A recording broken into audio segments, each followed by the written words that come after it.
പ്രകൃതി ദുരന്തങ്ങൾ നമ്മൾ കണ്ടിട്ടുണ്ട്. പക്ഷെ അതിനപ്പുറത്തേക്ക് ഇതൊരു മനുഷ്യനിർമ്മിത ദുരന്തമായി മാറിയിരിക്കുന്നു എന്നുള്ളതാണ് വേദനിപ്പിക്കുന്ന ഒരു കാര്യം. ഇതിനപ്പുറത്തേക്ക് ഇനി ഞങ്ങൾ എന്ത് ചെയ്യണം എന്നുള്ള ചോദ്യമാണ്. ഒരമ്മയൊക്കെ കരഞ്ഞുകൊണ്ട് നമ്മളടുത്ത് സംസാരിക്കുകയാണ്, ഇനി ജീവിച്ചിരുന്നിട്ട് എന്താണ് കാര്യം എന്നുള്ളതാണ്.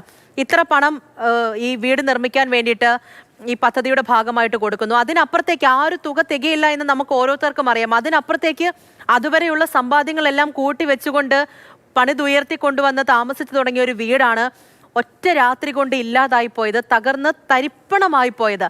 ആ ബിജുവിൻ്റെയും സന്ധ്യയുടെയും വീട് നമ്മൾ കണ്ടതാണ്. ആ അച്ഛനാണെങ്കിൽ ആ തകർന്ന വീടിന് മുകളിലെ ഒരു ചെറിയ ഭാഗത്തിലൂടെ ഇങ്ങനെ ടോർച്ച് അടിച്ചുകൊണ്ട് നോക്കുന്ന ഓരോ കാഴ്ചയൊക്കെ നമ്മൾ കണ്ടതാണ്. സാധാരണക്കാരായ ഒരു മനുഷ്യനാണ്. ഒരു ചേട്ടൻ നമ്മുടെ അടുത്ത് പറയുന്നുണ്ടായിരുന്നു, കൂലിപ്പണിയാണ് അദ്ദേഹം ചെയ്യുന്നത്. എന്താണ് സംഭവിച്ചത്, അവരുടെ ജീവിതം എങ്ങനെയാണ് എന്ന് ആ ചേട്ടൻ നമ്മൾ മാതൃഭൂമി ന്യൂസ് എടുത്ത് സംസാരിക്കുന്നത് അദ്ദേഹത്തിന്റെ വീടിന് മുകളിൽ ആ മണ്ണ് കൂടി നിന്ന ആ സ്ഥലത്ത് വെച്ചിട്ടാണ് നമ്മളെടുത്ത് പറയുന്നത്. അതിനപ്പുറമാണ് ഇപ്പോൾ ഈ കാണുന്ന ഓരോ കാഴ്ചകളും.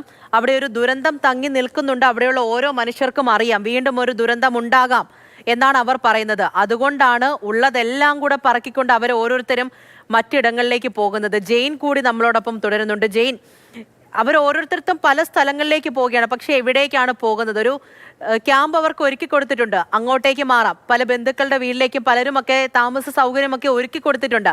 പക്ഷെ ഇത് എത്ര കാലത്തേക്കാണ് എന്നുള്ളൊരു വലിയ ചോദ്യം ഉയരുന്നുണ്ടല്ലോ. ഈ പ്രശ്നമൊക്കെ ഉണ്ടാക്കി വെച്ച കുറേ മനുഷ്യരുണ്ട്.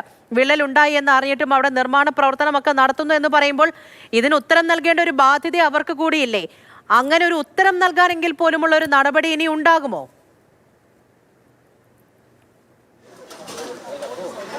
പൂജ, അത്തരമൊരു നടപടി എന്തായാലും ഇതുവരെ ഉണ്ടായിട്ടില്ല. യാതൊരു വിശദീകരണവും ഇക്കാര്യത്തിൽ നൽകിയിട്ടില്ല. നമ്മൾ പോലീസുമായി സംസാരിച്ചിരുന്നു.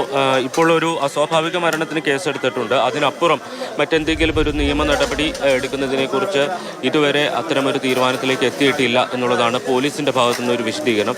ജനപ്രതിനിധികൾ അടക്കമുള്ളവരാണ് ഇനി ഈ കാര്യത്തിൽ വിശദീകരണം നൽകേണ്ടത്. ഒരു റോഡ് നിർമ്മാണം, ദേശീയപാതയുടെ നിർമ്മാണം നമുക്ക് ആവശ്യമാണ്. പക്ഷേ ദേശീയ പാത നിർമ്മിച്ചതുകൊണ്ട് മാത്രം ഒരു കൂട്ടം മനുഷ്യർ പെരുവഴിയിലേക്ക് ഇറക്കപ്പെടുക എന്ന് പറയുന്നതിനോട് യോജിക്കാൻ കഴിയില്ല. കൃത്യമായിട്ടുള്ള നിയമ നടപടി ഇക്കാര്യത്തിൽ ആവശ്യമാണ്. ഒരു ജീവൻ നഷ്ടപ്പെട്ടിരിക്കുന്നു, ഒരാൾക്ക് ഗുരുതര പരിക്കേറ്റ് അവർ ചികിത്സ തേടുകയാണ്. എന്തായാലും ഇന്നലെ ഉച്ചയ്ക്ക് ശേഷം മാത്രമാണ് ഇക്കാര്യത്തിൽ ഇവരോട് ഈ പ്രദേശത്തുനിന്ന് മാറണം എന്നാവശ്യപ്പെട്ടുകൊണ്ട് ഒരു നോട്ടീസ് ഈ വീടുകളിലൊക്കെ പതിക്കുന്നത് എന്നുള്ളതാണ്. നമുക്കറിയാം, ഒരു വീട്ടിൽ നിന്ന് പെട്ടെന്ന് ഒരു ദുരിതാശ്വാസ ക്യാമ്പിലേക്ക് ഉടുത്തത് മാത്രവുമായി ഇറങ്ങിപ്പോകാൻ കഴിയില്ല. അതുകൊണ്ട് പലരും തൽക്കാലത്തേക്ക് മാറാൻ ശ്രമിച്ചു, അല്ലെങ്കിൽ അടുത്ത ബന്ധുവീടുകളിലേക്ക് മാറാൻ ശ്രമിച്ചു. രാവിലെ വന്ന് ആവശ്യമുള്ള സാധനങ്ങളൊക്കെ എടുത്ത് മാറ്റാൻ കഴിയും എന്ന പ്രതീക്ഷയിലാണ് പലരും ഇരുന്നത്. പക്ഷേ ഇന്ന് രാവിലെ ഇവിടെ മടങ്ങിയെത്തി നോക്കുമ്പോൾ അവരുടെ വീടിരുന്നിടത്ത് മൺകൂന മാത്രമേ ഉള്ളൂ, ബാക്കിയൊന്നും അവശേഷിക്കുന്നില്ല എന്നുള്ളതാണ് അവർ തിരിച്ചറിയുന്നത്. അതോടൊപ്പം തന്നെ വീടുകൾക്ക് കേടുപാടുകൾ പറ്റാത്ത ആളുകളുണ്ട്. പക്ഷെ അവരെ സംബന്ധിച്ച് ഇവിടെ ഇനി ജീവിതം സാധ്യമാണോ എന്നുള്ള ആശങ്ക നിലനിൽക്കുന്നു. കാരണം വീണ്ടും അവിടെ നിന്ന് മണ്ണിടിഞ്ഞ് താഴേക്ക് പതിക്കാൻ സാധ്യതയുണ്ട്. അപ്പോൾ അങ്ങനെയുള്ളവർക്ക് ഇവിടെ നിന്ന് അവരുടെ വീടുകൾക്ക് കാര്യമായ കേടുപാടുകൾ സംഭവിച്ചില്ലെങ്കിൽ പോലും ഇവിടെ നിന്ന് ഒഴിഞ്ഞു പോകേണ്ട ഒരവസ്ഥയാണ് എന്ന് തന്നെ പറയേണ്ടി വരും.